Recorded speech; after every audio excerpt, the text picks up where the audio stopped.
Dernière ligne droite pour les deux têtes de liste du FN à Hénin-Beaumont. Armés de tracts, Marine Le Pen et Steve Briouat battent le pavé. Objectif, récolter les dernières voix qui leur permettront de conquérir la mairie.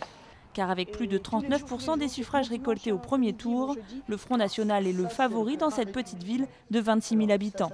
Un favori qui inquiète. Depuis plusieurs jours, les appels à gauche comme à droite se multiplient pour former un front républicain contre le FN.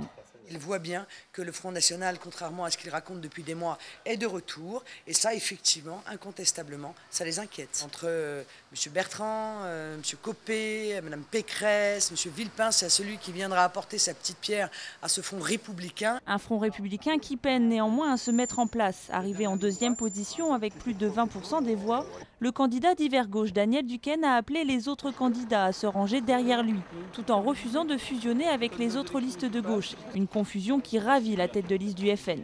Ça montre qu'ils sont d'accord sur rien, seulement leur seul leitmotiv c'est de faire battre le Front National. Ils n'ont aucun projet pour la ville, on le voit bien, ils refusent de débattre avec nous. Malgré des hésitations, la plupart des candidats ont finalement appelé à voter Daniel Duquesne.